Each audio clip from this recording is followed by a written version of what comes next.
Jake doesn't know avocados from Mexico. Yeah, never heard it. On today's episode of Watch Jericho, we are here with my $1,500 Nissan Cube. And it's been a long time since we've revisited the Cube, and there's some weird purple stuff on my floor. We're gonna work on it today. Let's try to make that back door open. And I fixed the mirror, but the new windshield's coming. I bought a new mirror. Hey, well, let's get into it.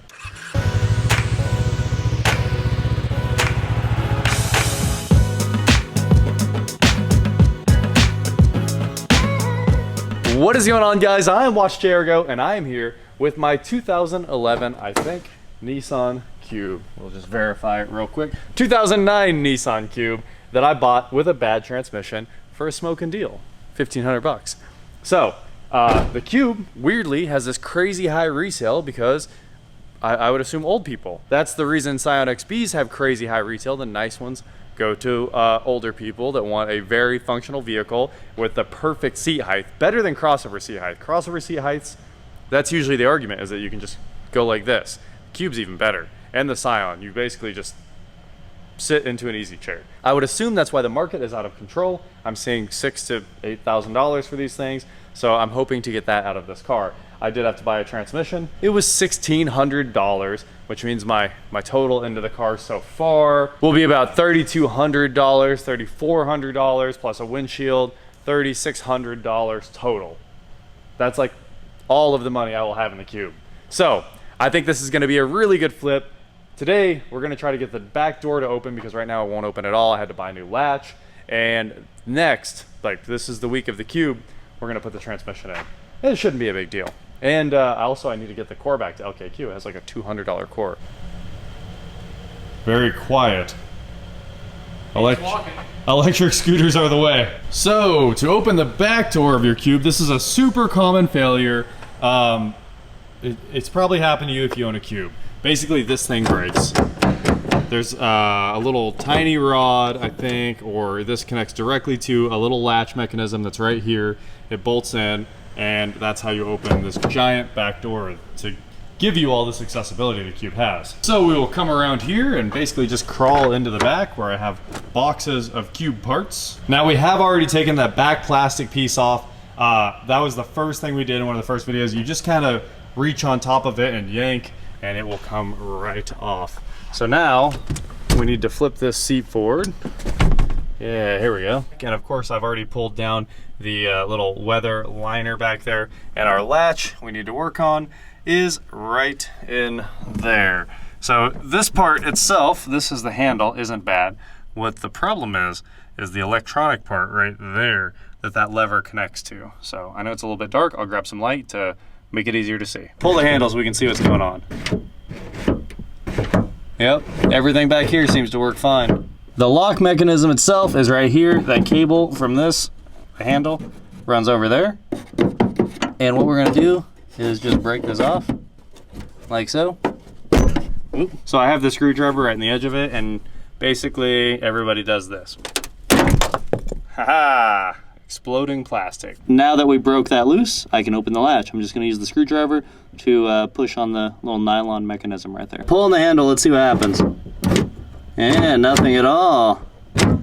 All right, let me use the screwdriver to try to open it. What I found works out best while you're back there sweating because you're all like wadded up trying to sit back there. Get your biggest screwdriver and then get in here where that plastic housing of this whole lock thing is and just start going like that. Just destroy this thing.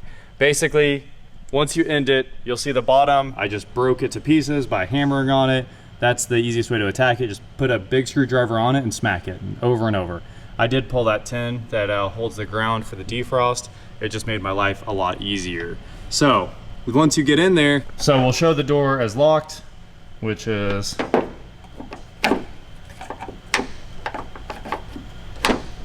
if the door's locked, the latch would be like that. And then you just take your screwdriver, reach in there, and yeah, you can see. I think it unlocked. Yep, that was the key. And of course the door was closed, so it was a lot easier. Anyway, this is a terrible job. It's terrible engineering. It is literally the stupidest thing in the entire world that there's no way to take it out without basically destroying that. And I think the service manual says to take a pick, and you're supposed to be able to like reach in there with a hook and turn it, you will not be able to do that. I guarantee you. We tried small screwdrivers, it didn't work. So we just went for the big guns and ended up destroying the lock. Now that it's open, you can pull the bolts out and then you just swap it out, stick another one in, and it's fixed. Here is your replacement part. I think it's about $130. It's a Nissan Genuine 90501 1FC0B. I don't think there's even an aftermarket part. I think you have to buy this one. So let's open it up and get it in here. This feels gigantic though. I hope it's the right part because I ordered it forever ago. That's totally the right part. Cool. All right, I'll put a link to this in the description below. It even comes with a new cable all the way to the handle in case you break the cable. And this inside there is what you're supposed to try to trip. I promise you it's impossible. And if it's locked, if the electronic lock is locked, it's really impossible. So you have to unlock it. On this, that's a problem because the battery is junk. But there's just 2 pins going into this thing.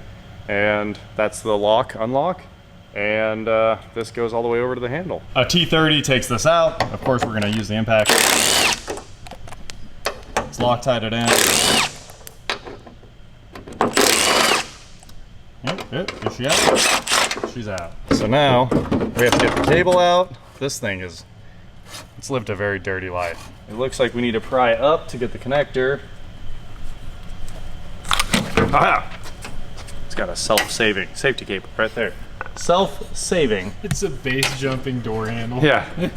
Got you good. It kind of looks like you need to take the door handle apart because I want to change the cable. So I had to pull the entire handle assembly off the gate in order to get the cable out of the handle assembly. I'll show you how that goes back together and then you will understand how to take it apart. It's super simple. It's the same as most modern door handles. And then to actually take this thing out, you can see it has little latches that they slide in. So just give it a, give it a big yank and you should be able to work out the entire door handle assembly. Should be able to. That is a big should. Okay, now you got that out. And you can swap this over to your nice new one. And while you're in there, maybe wash it out in the sink or something, because that is just wrecked. Just wrecked. So I'm gonna go clean this up with a brush and then we'll put it all back together. All right, cleaned it up enough, that's for sure. This thing was completely full of dirt. This snaps back in there like that. Slide that thing way up in there. Okay, so we got the handle assembly in the door. Now we will slide it until it locks in, which should be about like that, right? Do I have all the tabs in? Yep. These are the gaskets for the handle. They make it shut up when it's running back and forth and all that good stuff. So snap those in here. They've got little tabs. And they kind of lock everything into position so that this thing can't slide. Try to get all the dirt out of the handle too so it runs smoother forever. It won't bind up if it gets wet. Turns into mud. Oh, this thing's gonna run so smooth. Look at all this dirt. It was covered in dirt. This goes back in there like so. Sort of like so. I'm getting there. There we go. You have to push in on the little lever inside and then the handle will slide back into position. And then, as you can see, this is threaded. It's got a little threaded insert, and that is what locks all of this together as soon as you screw that down. Now, handle runs again. It's time to finally install the actual part. We're gonna kind of finagle this in there. It's actually quite the finagle.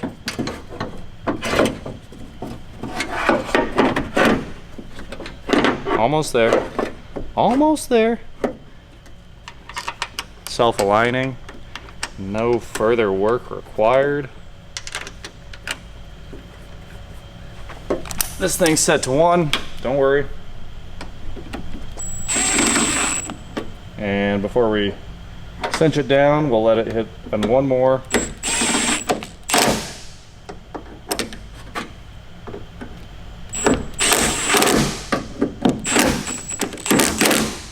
Okay, all we have to do now, plug in the connector, and I think we should have a working door handle. If we can plug in the connector. Boom! You heard the click. You heard it here first, folks. Okay, I'm gonna hide that cable way up inside the door, just the way it was from the factory. And now I'm covered in that butyl rubber. But I think this thing will work. Aha, it runs. So the battery's dead. I'm gonna hook up the jump pack so we can use the remote, and we'll go through like a full testing stage here. I thought this remote worked. Oh, there it goes. Oh, you can hear that thing run. Okay, closing it for the first time. See if it opens. Awesome. Remote no work. Hey, there it goes. The gas lid popped open when you closed that. Shh. All right, now it's locked. And if we unlock it,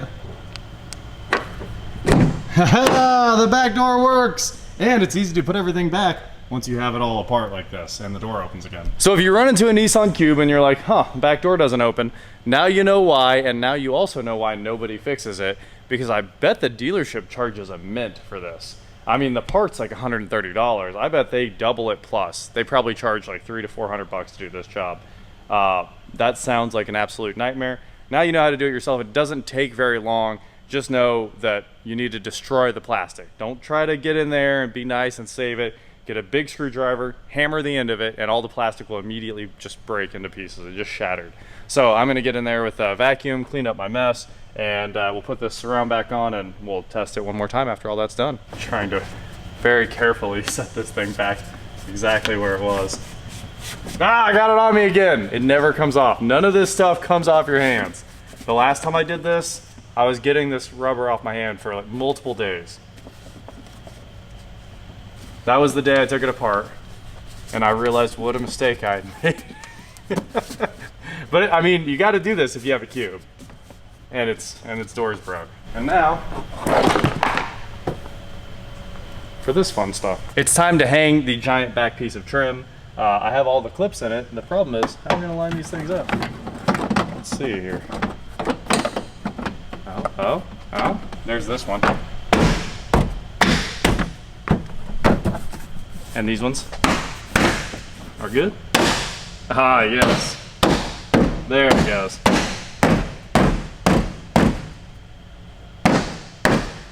What a hilarious piece of, like, it's so big that it doesn't fit or look good anywhere. Like every other luxury car, Suburban, hatchback, they would trim this all out. And Nissan was like, yeah? I'm pretty sure the Rogue and the Murano and everything have like way better looking hatches. All right, let's test. Where's the key? Ah, a working Cube door. That's such a huge improvement. We couldn't even detail the back of it because you can't get back there because the seats wouldn't flip up. Calling that a win. Time to clean up this mess. And one of the other major problems with the Nissan Cube is the rear view mirror.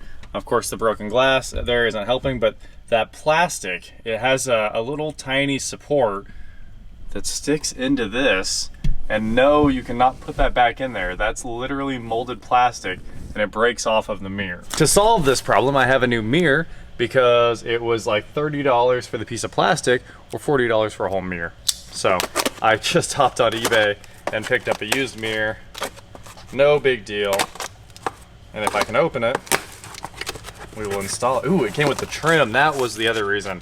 My trim is completely gone, so I got a brand new piece of trim. So this should solve all of our problems with the Cube. As soon as I stick this in, the transmission will function again as expected. Just kidding. Transmission's gonna be its own thing. This looks like an upgraded piece. Instead of having the plastic, it has like a metal retainer. I hope this fits. It sure looks like it does because that's the perfect size trim to cover the hole. So there's 3 Phillips screws up in here. I'm pretty sure you don't need to see how to take out 3 Phillips screws. Very, very simple.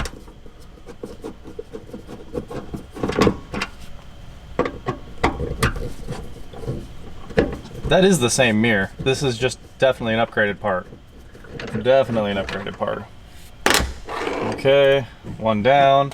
We'll put the new one back. We're just gonna show this in real time because it takes precisely 1 minute to swap out the whole mirror. So there's the 3 Phillips screws. Trim it out. it has an arrow to tell you where the front is. So that goes like that. Those snap in, mirror replaced. Simplest job ever, but another very common Cube failure. I can throw this one away. Or maybe somebody can have a spare, but not a very good spare. Looks good. We were on a fixing mission today. Jake just took off after we fixed the gas cap too. Well, the gas door. The gas door didn't want to stay closed on this thing, but now we got it all straightened out. It opens on the cable in the cabin like it's supposed to. That is my update on the Cube. It really didn't take too long to do any of that. The mirror obviously is like a 1-minute job, and the battery needs to go on the charger. And that rear latch is like a 30-45 minute job if you're taking your time, an hour or something like that, but not too bad. It is an expensive part. It was over $100. It's been so long I don't remember what it cost. But the transmission is the big deal, and as soon as the transmission's done, this thing is basically out of here. But windshields. On Monday we're having a windshield party here at the shop. We're doing the windshield on this, the windshield on my Capri, the windshield on another car you guys can't even see yet. It's very fast and turboed. But all of that is going down on Wednesday, and I can't wait to get it all done. So hopefully while Ryan's doing the windshield, I'll get ready for the transmission. We'll get it done, and we'll get this thing out of here as fast as possible and make some money on a Cube. Turn that Cube into a cube of dollar bills. So that is it for today, guys. Thank you so much for watching. Don't forget to head on over to shop.watchjrgo.com where you can get cool shirts, not like this. And please like, share, subscribe, do whatever you want to do, and I will talk to you next time. They got that C10 done last night. And I took the Adam to Cars and Coffee this morning, which was a blast. We had 2 Adams there. My buddy Ben brought his Aerial Adam 3S. It's like a street model with all the wings and all the aero fenders are on it. I have the fenders too, but he runs his fenders, and it's got cup holders. Super nice. And a parking brake, which is awesome. But we got the Adam out. Had a great morning until the rain showed up. The engine is in the C10. They've got it running. They drove it last night, but they're going to finish up some timing things. And I don't know. They told me there was one more thing they needed to do on this. Starter cable needs redone or something. So that's the C10 update. Probably the last time we'll see that in the shop. And we'll be back on the C6 and the Cube probably tomorrow. Moving things around here.